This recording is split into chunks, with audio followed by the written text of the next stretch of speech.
नमस्कार मित्रांनो. ही गोष्ट बऱ्याच वर्षापूर्वीची आहे. माझ्या लहानपणाची. त्यावेळेस आम्ही तापीकाडच्या नांदेड या गावी राहत होतो. आमच्या गल्लीतील सोपान काकांना आलेला हा अनुभव आहे. होळी पौर्णिमा नुकतीच झाली होती. गावाबाहेर खूप खडी होती. गावाच्या बाहेर खड्यात शेतातून आणलेले धने, हरभरे, गहू, दादं यांची राखण करण्यासाठी सर्व लोक आपापल्या खड्यात रात्री झोपण्यासाठी जायचे. शेतातील सर्व माल खड्यात ठेवायचे. नंतर त्यावर प्रक्रिया करून पोते भरून घरी आणला जायचा. प्रक्रिया पूर्ण होईपर्यंत एक एक माल येतच राहायचा. पूर्ण हिवाळा ते पूर्ण उन्हाळा, म्हणजे ऑक्टोबर महिन्यापासून तर जून महिना लागेपर्यंत खडी राहायची. ते खड्यामध्ये संपूर्ण शेताचा माल ठेवलेला राहायचा. तसे सोपान काकांचे सुद्धा खड्यात खूप माल होता.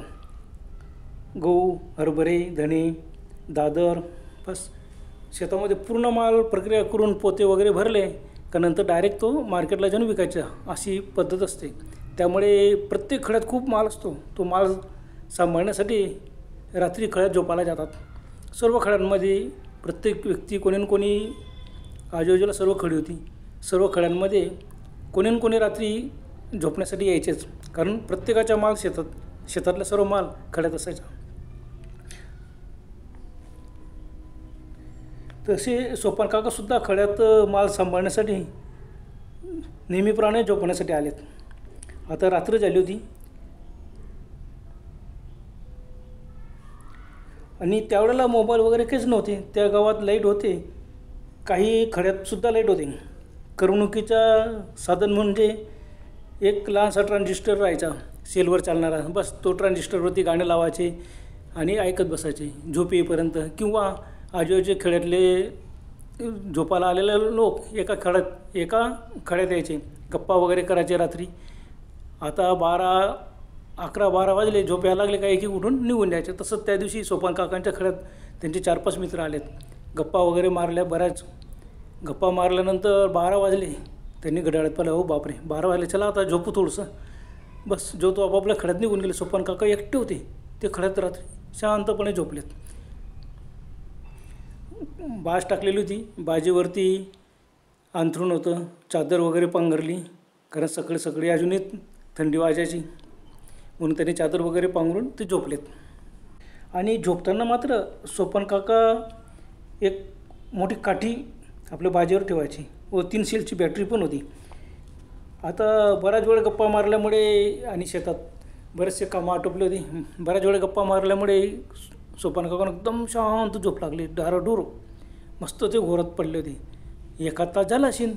तेवढ्यामध्ये काय झालं, कोणीतरी आलं आणि काकांना हलवून उठायला लागलं. अरे सोपान्या उठ, झोपलास का? अरे तुला धान्याची राखण करायची आहे, असं झोपू नको. सोपान काका झोपेच्या गुंगीतच बोला, अरे बाबा कोण आहे तू? जा ना, सर्व गेले तू काय अजून परत आलात मला उठवायला? नाही सोपान्या उठ, आजची रात्र तू झोपू नको. चाल रेडिओ लावतो, मला गाणी ऐकायची आणि माझ्याशी गप्पा कर. आता सोपान काकांना वाटलं कोण आहे हा मनुष्य. तसेच झोपेच्या गुंगीत ते उठून बसले बाजेवर. बघता तर एक मनुष्य उभा होता. पांढरं सफेद धोतर, पांढरे कपडे, मात्र पागोटी होती पांढरं सफेद. अरे आपल्या भागात पांढरे पागोटी कोणी घालत नाही, कोण या? त्यांनी सोपान काकाने असं झोपेच्या गुंगीत विचारलं, अरे बाबा तुम्ही कोण आहेत? तो म्हणायचा, अरे सोपान्या उठ, आजची रात्र तू झोपूच नको, जागे राहा बरं, रात्र चोरांची आहे. अरे बाबा चोर येतात म्हणून तर आम्ही प्रत्येकजण खड्यात झोपतो. मीच का, सर्वच खड्यामध्ये लोक झोपलेले आहेत. बाबा तुम्ही कुठले? ते बाबा काहीच बोलले नाही. बाबा फक्त एवढंच म्हणाले की सोपान झोपू नकोस, आजची रात्र तू जागून काढ. सोपान काका विचार कर, कोण आहे बाबा तुम्ही? ते काहीच बोलले नाही. तो मनुष्य उभाच होता. सोपान काका खूप झोप लागत होती. त्यांनी म्हणाले, बाबा रे जा तू तुझ्या खड्यात जा आणि झोपतो तू पण. काय तू आता इथं थांबू नको, मला काही जागू नको. सोपान काका परत झोपून गेलेत. पुन्हा त्या माणसाने सोपान काकांना हलवलं. अरे बाबा सोपान उठ रे, आजची रात्र तू झोपू नकोस. सोपान काका झोपल्याच बोलले, बाबा रे जा तू, मला काही त्रास देऊ नको, जातं तू पण झोप आणि मलाही झोपू दे शांतपणे. पण नाही. मग ते व्यक्ती सोपन काकांच्या बाजेवरच बसून गेली. सोपन काका बघतात, अरे त्यांच्या पायथ्याशीच चूप बसली ती. कोण ही व्यक्ती? जाऊ द्या, आज असतील आजूबाजूला. आता आपल्याला झोपेच्या गुंगीत काही समजत नाही नक्की कोण येतं. असो, जाऊ द्या, बसू द्या त्यांना. ती व्यक्ती मस्त सोपन काकांच्या बाजेवरती बसलेली होती. सोपन काका आणि बघता बघता सोपन काकांचे डोळे लागले. डाराडूर झोपून गेलेत. परत त्या व्यक्तीने सोपन काकांना हलवलं. अरे सोपन, उठ, झोपू नकोस. काय बाबा, तुम्ही काय त्रास देताय मला? जा ना तुमच्या खड्यात, जा झोपा. सोपन काकांनी डोळे किलकिले करून पाहिले. 60च्या पुढची व्यक्ती होती. आता सोपन काकांचे वयसुद्धा 45 असेल त्यावेळेला. त्यांना वाटलं की म्हाताऱ्या लोकांना की नाही झोप येत नाही, म्हणून ते जागेच असतात आणि आपल्याला पण झोपू देत नाही. त्यांना रात्रभर झोप येत नाही आणि आपल्याला पण झोपमोड करतात. त्यांनी काही लक्ष दिलं नाही. मस्त सोपन काका गोराला लागून गेलेत डारोडूर. बराच वेळ गेला असेल. त्या व्यक्तीने परत सोपन काकांना हलवून उठलं. अरे सोपन, आजची रात्र तरी झोपू नको, माझ्या ऐक तू जरा, जागाच राहा. आता सोपन उठून बसला. समोर बाजेवर ती व्यक्ती बसलेली होती. कोण आहे? मी तर तुम्हाला ओळखत नाही, सोपन म्हणाला.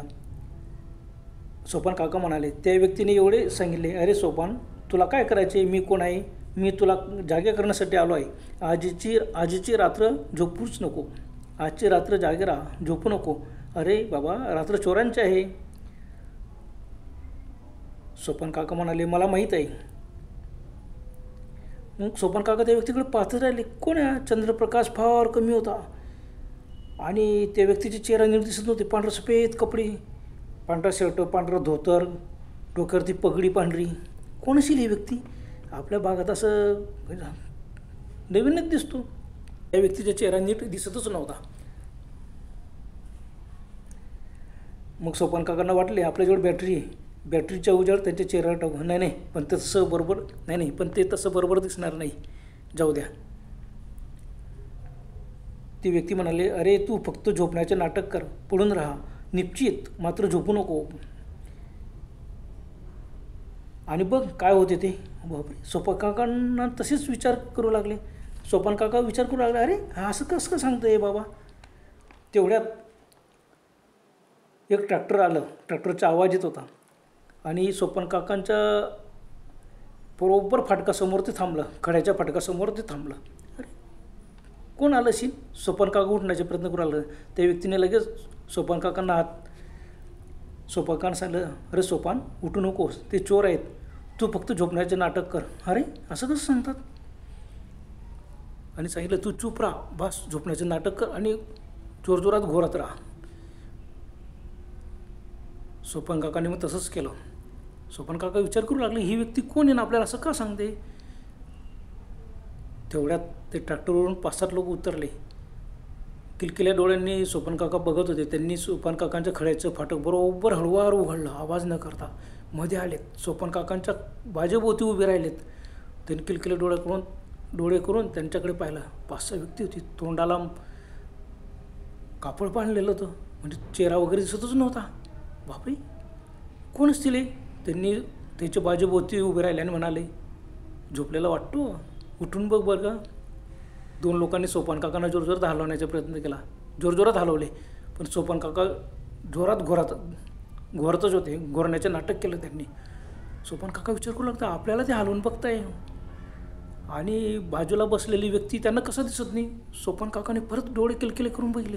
ती व्यक्ती मस्त बाजेच्या सोपन काकांच्या पायथ्याशी बसलेली होती आणि ही 2-4 लोक बाजेभोवती उभे राहून सोपन काकांना हलवत होते. परत ते बाजूला आलं. ते हळू आवाजात म्हणाले, बापरे, डाराडूर झोपलेला आहे तो, चला उचला लवकर. अरे सोपन काकांना वाटलं, कुणाला उचला? आपल्याला. मग त्यांनी परत चूप बसले एकदम. मग त्यांनी फटाफट सोपन काकांची तर पोती भरलेली होती, गहू, हरभरे, धणे, हो बापरे, दादर, फटाफट ते सोपन काकाने किलकिल्या डोळ्यांनी बघितलं. बरोबर 6 लोक होते. ते त्यांचे एक पोती उचलून ट्रॅक्टरला भरत होते. तेवढ्यात शेजारी बसलेल्या व्यक्तीने हळूच सोपन काकांच्या अंगावर हात ठेवला आणि सांगितलं, सोपन, अगदी हळू आवाजात बोलली, सोपन, आवाज करू नको, ते चोर आहेत. आता सोपान काकांना धडकी भरली की आपल्याला सांगता आवाज करू नको आपण त्यांना, मग ही व्यक्ती बाजीवर बसलेली ही त्या चोरांना दिसली कशी नाही. जाऊ द्या, गप्प बसले सोपान काका. हातात काठी पक्की धरून ठेवली, बस उठायचं आणि मारायचं. त्यांनी बराबर ट्रॅक्टरमध्ये ती पोती भरणी चालू केली. बराच वेळ गेला, अर्धा पण झालं, पूर्ण माल त्यांनी ट्रॅक्टरमध्ये भरून टाकला. आणि आता ते जायला लागले, ते ट्रॅक्टरवर बसतील तेवढ्यात बाजीवर बसलेलं ती व्यक्ती जोरात ओरडली, चोर चोर चोर चोर. बस मग काय, सोपान काकाही पटकन उठले, चोर चोर. त्यांनी काठी घेतली, बॅटरी घेतली, लगेच बॅटरीचा उजेड टाकला. बॅटरीच्या उजेड ट्रॅक्टरवर पडता बरोबर ते घाबरलेत. त्यांचे ट्रॅक्टर सुरू होत नव्हते. ट्रॅक्टरवर बसलेले होते, एक जण ट्रॅक्टर चालवण्याचा खूप प्रयत्न करत होता, पण ट्रॅक्टर सुरू होत नव्हतं. जोरात आवाज करायचे, बंद पडायचे, आवाज करायचे, बंद पडायचे. त्यांनी ट्रॅक्टरचे लाईटसुद्धा लावले, पण ते ट्रॅक्टर सुरू होत नव्हतं. आणि सोपान काका मोठ्याने चोर चोर करत ट्रॅक्टरपर्यंत पळत गेले आणि काठीने फटाफट त्यांना मारायला सुरुवात केली. त्यांना आता ट्रॅक्टर सुरू होत नव्हतं. वरचे 5-6 लोक उतरले. त्यांना वाटलं सोपान एकटा आहे, हा व्यक्ती एकटा आहे. त्यांनी त्याच्या काठी हिसकवण्याचा प्रयत्न केला. तेवढ्यात सोपान काकांचा आवाज ऐकून मोठमोठ्याने चोर चोर असा आजूबाजूला खळ्यातले सर्व लोक उठले आणि लगेच पळत आलेत. आता एवढे लोक आजूबाजूने बघताच ते पळण्याचा प्रयत्न केला होता. 2-4 तर पळूनच गेलेत. तरी लोकांनी त्यांचा पाठलाग केला. ट्रॅक्टर तसंच सोडून ते पळाले. सर्व लोकांनी त्यांच्या पाठलाग केला अंधारात. कोणाजवळ बॅटरी होती वगैरे, आणि 2 लोकांना पकडला, बरोबर पकडून आणलं, खूप मारलं त्यांना. एवढ्या गडबडीत तो सोपान काकानं पाहिलं आजूबाजूला, अरे ती पांढरे कपडे, पांढरं धोतर, पांढरा शर्ट, पांढरं फेटा घातलेली व्यक्ती कुठे गेली आजू. तो नाही बाबा रे, इतक्यात एक मनुष्य होता, त्याने मला उठवलं. तो नाही आम्ही कोणीच आलं नाही. आणि आजूबाजूचे सर्व मित्र होते, ते म्हणायचे नाही आम्ही कोणीच आलं नाही आणि आम्ही तसं व्यक्ती पाहिला पण नाही. तू चोर चोर ओरडत होता, आम्ही पळत आलो आणि यांना पकडलं. बस त्यांना तसं सर्वांनी बेदम मारलं चोरांना. ट्रॅक्टर वगैरे सर्व, मग एकाने ट्रॅक्टर तसंच ठेवलं. चोरांना पकडून ग्रामपंचायतमध्ये आणलं. ट्रॅक्टर तिथंच होतं. बस त्यांना खूप मारल्यानंतर चोर कबरले आणि ते बाहेरगावचे होते. बाकीचे जे लोक होते, एकूण 6 लोक होते, ते 4 लोकांनासुद्धा बरोबर पोलिसांनी पकडलं. मग आणि ते दिवशी सोपान काकांच्या खड्यातली जी चोरी होणार होती ती वाचली. पण सोपान काका विचार करू लागले, आपल्याला उठवणारी ती व्यक्ती कोण होती. त्यांनी सर्वांना विचारलं. पांढरं धोतर, पांढरा शर्ट, फेटा घातलेली व्यक्ती होती, त्याने मला उठवलं. सर्वांनी नाही सांगितलं, आम्ही बघितलीच नाही, तुझ्याकडे सुद्धा कोणी नव्हतं. असं सोपान काकांना खूप चांगला अनुभव आला. जी कोणी व्यक्ती होती ती भूत होती का होती काय माहीत, पण त्या दिवशी सोपान काकांना खड्यात जी शेतमालाची चोरी होणार होती ती त्यांनी वाचवली. सोपान काकांना फार आनंद झाला. पण काय ती व्यक्ती कोण होती आपण त्याचा चेहराही बघू शकलो नाही. चंद्रप्रकाश फार कमी होता. असो, म्हणजे तो एक पवित्र आत्माच होता. त्यांनी सोपान काकांना सावध केलं. अशी घटना आमच्या गल्लीत घडली. सोपान काकांनी सर्व सांगितलं. सर्वांच्या विश्वास बसला की खरंच कोणतरी सोपान काकांचं काहीतरी पुण्य आडवं आलं. त्यांना कोणतरी पवित्र आत्मा होता, त्यांनी सोपान काकांना सोपान काकाच्या खड्यात चोरी होण्यापासून वाचवलं. आणि असे भरपूर अनुभव खड्यात किंवा शेतामध्ये येतात. काही वाईट शक्ती असतात, काही चांगल्या शक्ती असतात. चांगल्या शक्ती नेहमी भलं करत असतात. तसंच सोपान काकांचं सुद्धा भलं केलं. बरं तर मित्रांनो, आजपुरतं एवढंच. पुन्हा भेटूया लवकर. तोपर्यंत गुड बाय.